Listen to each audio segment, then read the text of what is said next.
It's your girl, Catty BFF, aka Medical Benjamin Button.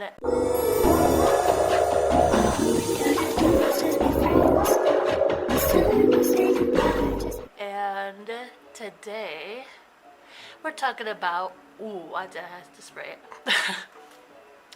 Today we're talking about my retina reattachment surgery.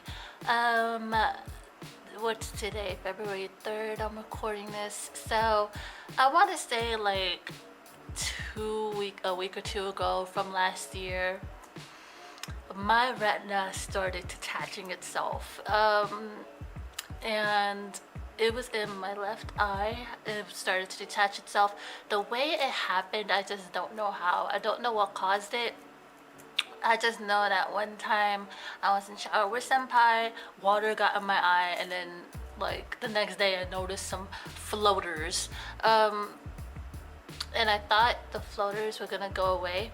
So, okay, so for those of you who don't know what floaters are, is basically like you see like wavy lines going across your eye, maybe a dot or two, and as you move your eye, like those go with it. So it's like floaters, like it's almost like it's floating in water, right? And then eventually I started seeing like a dot that just wouldn't go away, floating around my eye, and it was getting to the point where it was getting like bigger and like bigger, and then I was like, okay, I need to go to an eye doctor. So I told senpai what was going on, and he met up with me to go to the eye doctor, and she was like, oh, like your retina's started to detach itself, and we don't have the technology to fix that for you, since it's like decently detached and you're going blind. And at this point I'm in the office crying, and she was like, oh, like you would have to really protect your other eye, you know, like basically like having me settle for being blind in one eye. And I'm crying, and my boyfriend's getting mad because the way she was like handling the situation. So, but she refers me to a doctor, and I call my mom up. I'm still crying. I'm like, my mom's like, are you okay? And I'm like, no, like I'm going blind in one eye. Yeah, I'm totally okay with that, sure.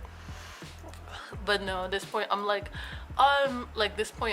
hands and face and bawling, except I'm not a loud baller. But I was just like I was just so emotionally like irritated, because I'm like, great, more procedures, like that's what I need, like more stuff to go through medically. Yes, we love that.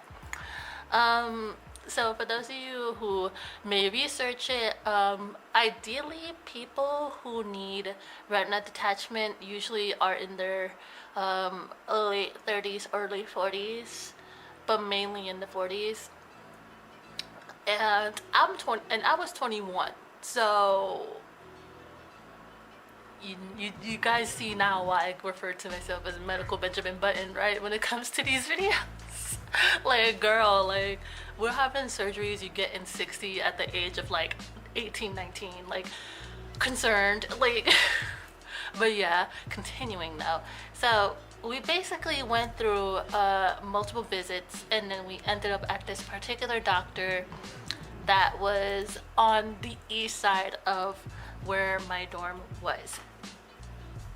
And then he basically was like, okay, so clearly like you're going to need surgery. This is what I'm going to do to your eye. So ideally, if you're starting to get flutters, all you have to do is get some laser and you're good. And there was this other procedure, I think it was called a vasectomy, I think it's pronounced. Don't quote me on that, but it's like another procedure where like they basically I want to say take out the fluid and then like take out like the fluid in your eye. They put like a gas bubble, but they also put like other fluids in your eye, and that would help like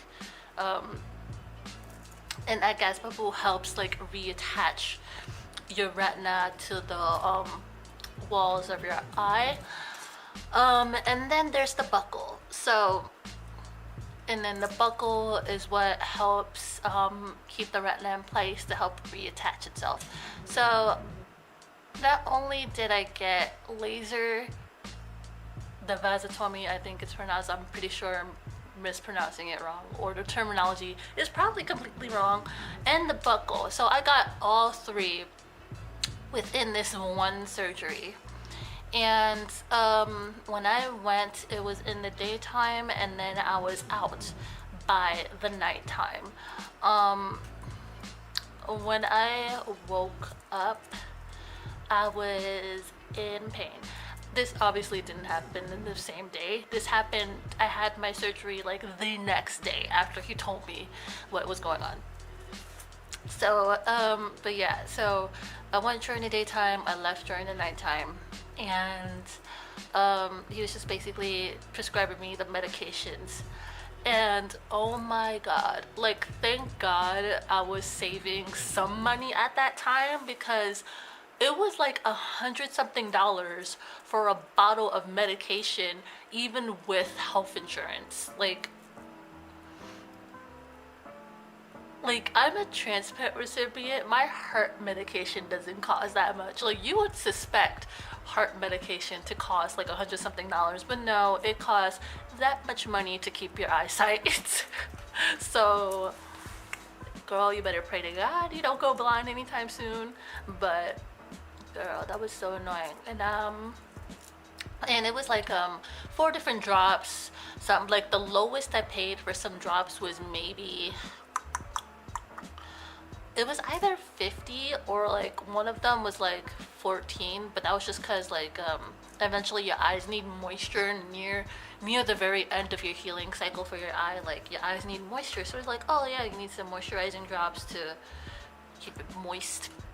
So that eventually happened, but without those particular drops, the lowest I paid for one of my medication bottles was like around $50-$60, and the highest was like I want to say 110. So these were really expensive eye medications, and I was taking like multiple drops throughout the day. I originally was getting like around, I want to say 12 to 14 drops within the first 1-2 weeks, and then as my eye started healing out, it started going down. Now in the process of like healing, it gave me like a little kit, a little eye patch guard, and some gauze, because like my eye was definitely like releasing fluid. I say it in quotations, releasing fluid. So like the leftover blood that was in my eye like would slowly, ever so slowly come out, and my eyes was like constantly teary-eyed throughout within like the first week or 2 of the healing process.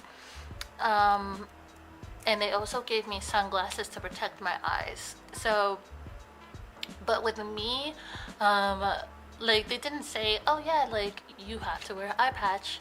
That was only required at night. But for me, it was very distracting because I have a gas bubble in my eye, and when I open my eyes and I see like, I could clearly like see the light. I could see ooh, why am I can see that there's a light, but I could see the gas bubble, and it was, at the time it was like huge, like in my eyes it was like this big. It was taking like a majority of my peripheral in my left eye. So I started wearing an eye patch, and they told me like, you should not be doing that because since it's pressed up against your eye, I won't be able to breathe, right? So creative me, right? I took that little night guard and I bedazzled it, and I just wore it throughout my like entire healing process. So I would just like wear this on my eye, and literally like no one thought of anything of it. Like everyone thought it was like a fashion statement when really I'm like healing from my eye surgery. I'm just like, and then at that time I had the hair wax that like changed your color, your hair color, and my hair was short. So I would have like blue hair, short blue hair, and then like with this eye patch on. And girl, when I said it was a look, it was a look. If I had pictures, I would like put it up somewhere. That I was like constantly walking around with this eye patch on my eye, and people will always talk to me and compliment me here and there. And I just thought it was just like it was just like one of those things where like I turned like a tragic situation into like something that was like, oh, like this is cool. Like I can, not to say that I would want to live with one eye working, but it was just like, oh, like the fact that I was like able to like do this for myself, it just gave me a sense of like comfort that yeah, the situation sucks, but at least I look cute, right? So I was like, oh yeah, no, I'm going blind, but at least I look cute while going blind. Like, but yeah. So how long did it take for me to finally take this patch off? I want to say that I did not take this patch off until like I want to say April. So like I had this on for over a month. So I want to say like late March, early April, because they said like the average healing time would be like around 6 to 8 weeks. So it was definitely over a month that I've been wearing my eye patch. So till this day I had no problems, which is great. But apparently like I did eventually ask like, oh, like what could it caused it, and they were just like, oh, like you just have really big eyes. I'm just like, comforting, right? Like great. Like I'm having this eye issue because I have really big eyes and my retina can't take it. Comforting. So but I mean, at least now I know what to do when if it happens to my right eye, God forbid. But going through retina detachment surgery was probably the least of my problems, I guess I could say. It was definitely a little difficult, but at the same time it was like, it was also very cute in the sense that I always had like my senpai there like every other day just helping me and holding my hand a lot. But mainly in the beginning. So but yeah, and let's see, what is on my mind? I mean, shit happens. But yeah, so obviously you can see I'm like seeing with my left eye, and I got makeup on, some liquid shadow. But yeah, so to those of you who might be watching this in the future, if all of a sudden you get floaters, go to your doctor. And the funny thing about this is, when I was getting like floaters and like starting to get dots in my eyes, I googled it. Ideally people will tell you not to do this because you end up freaking yourself out, but this is like one of those situations where the symptom is so specific, like there's no way without a doubt that it's that particular thing. So when I saw that it was like, oh, like your retina's detached, I was like, oh great. And then when I went to the doctor, I was like, my retina is detached, isn't it? And they were like, yeah, so your retina's detached. I'm like, oh great. Like like, oh great, yeah, I already self-diagnosed myself. Ideally that's what you should not be doing, but in this situation it's like, oh okay, well at least you're already aware of what it is before you get there. But yeah, that's my retina detachment story. and prepare for another story next month, because next month is my transplant anniversary. So my third one too, my 3rd-year transplant anniversary. So if you guys interested in that, like, by all means go for it. And if you guys are interested in like my tooth surgeries and my heart, not my heart transplant video, but my heart biopsy video, you can find it in my medical stuff playlist. All my medical stuff is medical stuff, medical related videos are in there. But if you guys are still here, comment the needle emoji in the comments, and be sure to like, comment, and subscribe to my channel. And thanks you guys for joining.